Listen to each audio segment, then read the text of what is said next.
لاہور میں دو بزرگ ہوتے تھے، خواجہ بلاول رحمۃ اللہ علیہ اور حضرت میاں میر رحمۃ اللہ علیہ۔ تو بادشاہ وقت نے نا کچھ نذرانہ دیا حضرت میاں میر کو، تو آپ نے قبول کر لیا۔ پھر حضرت خواجہ بلاول سے ملاقات ہوئی تو ان کو کچھ نذرانہ دیا، انہوں نے کہا نہیں مجھے ضرورت نہیں ہے۔ تو بادشاہ کہنے لگا وہ حضرت میاں میر نے تو قبول کر لیا ہے۔ تو آج کل کا درویش میری طرح کا ہوتا تو کہتا جی وہ دنیا دار ہے، میں تو اللہ کا کامل بندہ ہوں، وہ تو مال بناتا ہے، اس کے بعد گاڑیاں ہیں، وہ تو یہ کرتا ہے، وہ اس طرف شروع ہو جاتے۔ تو خواجہ بلاول فرمانے لگے اصل مسئلہ یہ ہے کہ میں تنہا آدمی ہوں، خواجہ میاں میر رحمۃ اللہ علیہ تو بہت سے طلباء کو لے کے چلتے ہیں، ان کی خانقاہ پہ تو ہمیشہ درویشوں کا رش رہتا ہے، ان کے تو خرچے بڑھے، انہوں نے قبول کیا، اپنے لیے نہیں کیا، دین کے کسی کام لگائیں گے۔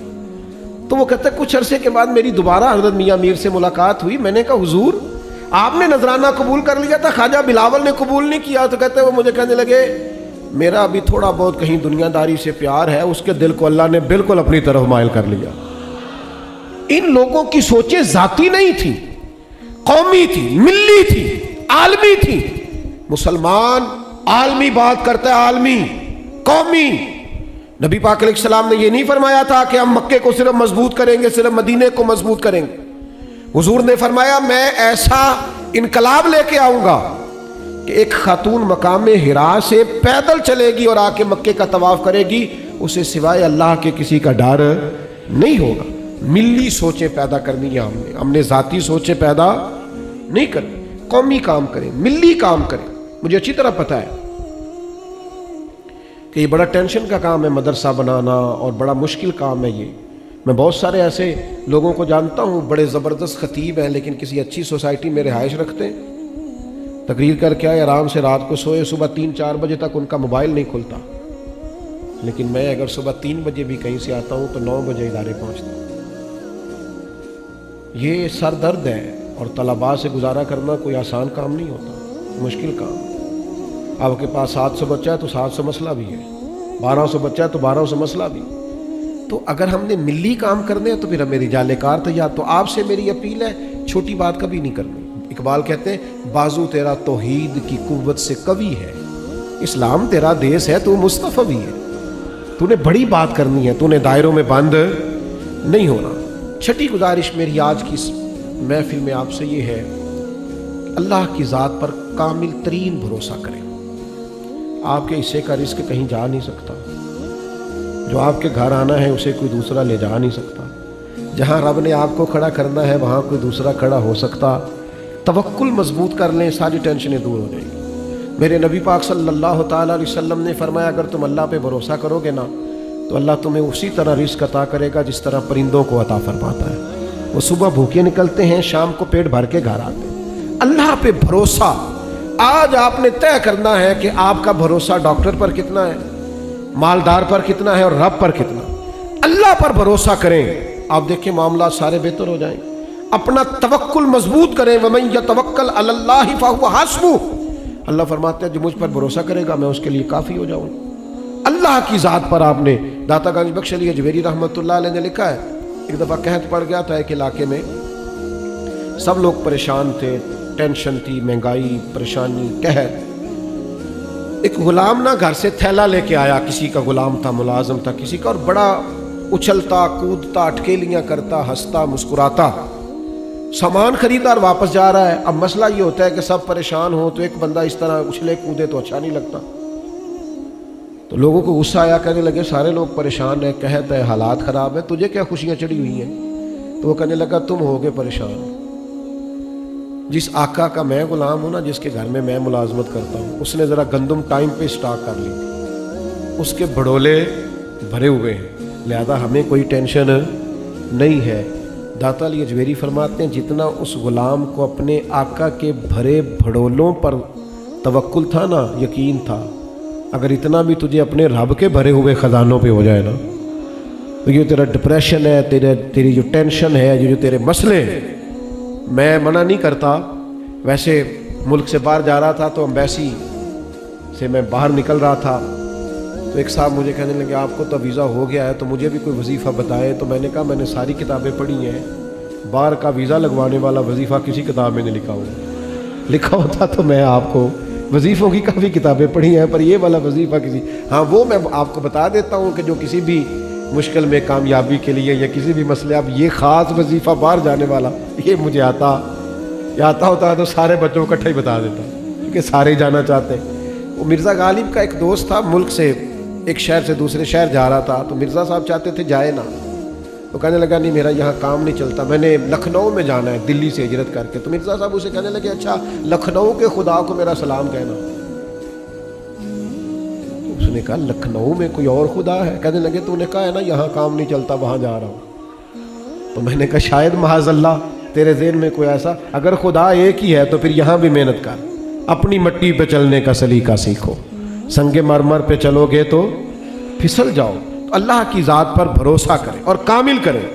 تو ساتویں بات آج جو میں نے آپ سے کرنی ہے وہ یہ ہے کہ جب لوگ بڑے ٹینشن میں ہوتے ہیں نا تو معاذ اللہ وہ کہتے ہیں یار کسی طرح میں مست ہو جاؤں نا میری جان چھوٹے۔ تو بندہ مومن کو جو چیز مست کر دیتی ہے وہ محبت رسول ہے، عشق رسول ہے، پورا مست ہو جائے حضور کی محبت میں۔ رات کو درود پڑھے، سیرت پڑھے، جو حضور کے فضائل سنائے نا بندہ اس کی بات ذرا غور سے سنے، جو نبی پاک علیہ السلام کی بات کرے نا اس کی بات ذرا محبت سے سنے، حضور کے فضائل، کمالات، درود و سلام، اور مدینے جائیں تو بھول کے جائیں سارا زمانہ، چھوڑ کے جائیں ساری دنیا کے معاملات، اور حضور کی بارگاہ میں جائیں تو بس دل اور روح کے ساتھ جائیں۔ اور وہ مجھے نا ایک دوست ہے ہمارے، یہ کام کرتے ہیں وہ ٹریول ایجنسی کا، تو میں اکثر ان سے پوچھتا ہوں آج کل ٹکٹ کتنے کی ہے؟ تو ایک دن مجھ سے کہنے لگے جاتے آپ کبھی کبھار ہیں سال میں ایک آدھ دفعہ؟ پوچھتے ہر روز ہی ہیں۔ تو میں نے کہا میں چاہتا ہوں مدینے کی بات ہوتی رہے۔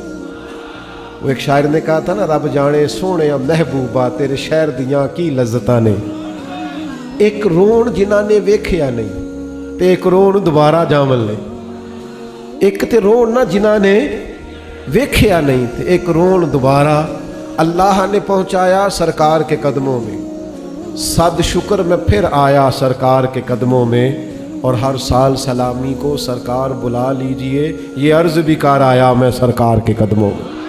خوب حضور کا پیار، خوب یہ ذائقہ پیدا کرنا ہے محبت رسول کا۔ یہ ہم ہر روز نعتیں کیوں سنتے ہیں، ہر روز نعتیں کیوں پڑھتے ہیں، نعت پہ جھومتے کیوں ہیں؟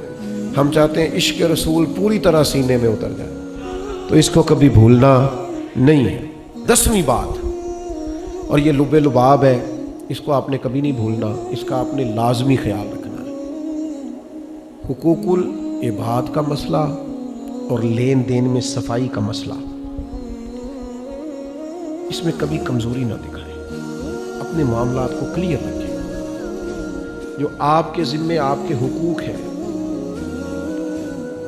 ان کو صحیح طور پر سر انجام دیں، ڈیوٹی کرنے کی کوشش کریں۔ اور میری زندگی کا منشور یہ ہے کہ کسی سے حق مانگنا نہیں، حق دینا ہے۔ دوسرے سے نہیں مطالبہ کرنا کہ تو بھی حق ادا کر، آپ حق ادا کریں، حقوق العباد کا خیال رکھیں اور باریک کر کے خیال رکھیں۔ قیامت کے دن رب کریم اپنے حق تو معاف کر دے گا، لیکن اگر بندوں کا حق ضائع کیا ہوا وہ جب تک بندہ معاف نہیں کرے گا اللہ بھی معاف نہیں کرے گا۔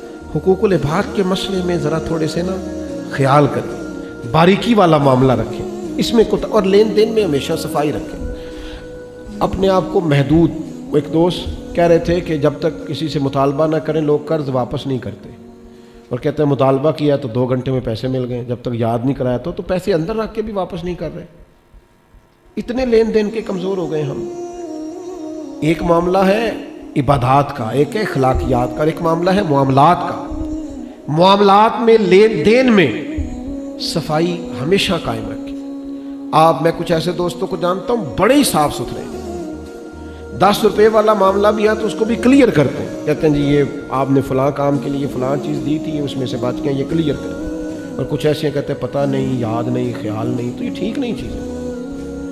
آپ کو تھوڑی سی رقم پر بڑا جواب دینا پڑ جائے گا قیامت کے دن، تھوڑے سے معاملات پر زیادہ آزمائش کا سامنا کرنا پڑے گا۔ تو تھوڑا دیکھیں نا امام اعظم ابو حنیفہ رحمۃ اللہ تعالی علیہ، کبھی بادل چھا جاتے تھے نا، کپڑے کی دکان کرتے تھے، دکان بند کر دیتے، تو سیلز مین اور بچے پوچھتے کہ حضور کیوں بند کر دی؟ تو آپ فرماتے کہ اب گاہکوں کو کپڑا نظر نہیں آئے گا صحیح کر کے، چونکہ اندھیرا چھا گیا، بادل آ گئے ہیں، تو ایسا نہ وہ غلطی میں ہمیں زیادہ پیسے دے رہے ہیں۔ اس زمانے میں اتنی بڑی بڑی لائٹیں تو نہیں ہوتی تھی، تو فرماتے تھے جو مال دکھانا ہے وہی دینا۔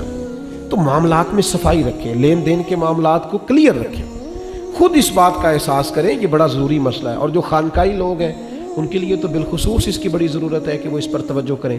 تو میں نے جہاں سے گفتگو شروع کی تھی پھر واپس لوٹتا ہوں۔ ایک تو اللہ نے ہمیں احسن تقویم بنایا ہے، کرامت کا تاج دیا ہے، خیر امت بنایا ہے، ہمیں اسفل سافلین کی طرف نہیں جانا، ہمیں اپنے آپ کو پہچاننا ہے، اپنی قدر کو پہچاننا ہے۔ پھر اگلی گزارش آپ کی خدمت میں یہ عرض کی کہ ساری زندگی اسی پر نہ لگا دیں کہ لوگوں سے معاملات کیسے، اپنا معاملہ اللہ رسول سے ٹھیک کریں، باطن کا تزکیہ کریں، غلطی کریں تو اندر احساس پیدا ہو، جاگزی ہو کہ مجھ سے غلطی ہو گئی، باطن سے آواز اٹھے، اندر سے کرب آپ کے پیدا ہو کہ یہ مجھ سے غلطی ہو گئی۔ اور تیسری گزارش یہ کی کہ لوگوں کے لیے بھی احساس پیدا کریں کہ میں ان کی اصلاح کروں، میرے اندر درد ہو، یہ جو حضور کے سینے کا درد تھا کہ لوگ اللہ والے بن جائیں، یہ ہمارے سینوں میں بھی پیدا ہونا چاہیے۔ پھر میں نے آپ کی خدمت میں یہ گزارشات پیش کی کہ عقائد اہل سنت کی پابندی کرنی ہے۔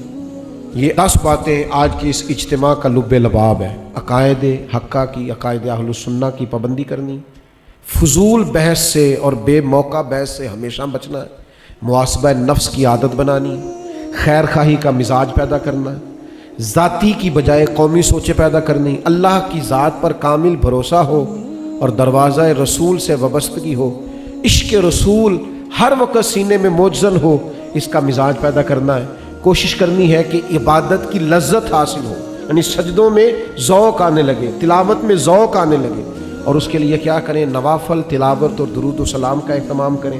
10ویں بات آپ کی خدمت میں یہ عرض کی ہے کہ ہمیشہ حقوق العباد، لین دین کے معاملات، اس میں صفائی رکھیں، اپنے آپ کو کلیئر رکھیں، یہ بڑا ضروری ہے، اس کے بغیر انسان مکمل نہیں ہوگا۔ آپ ان چیزوں کا پاس اور لحاظ کریں۔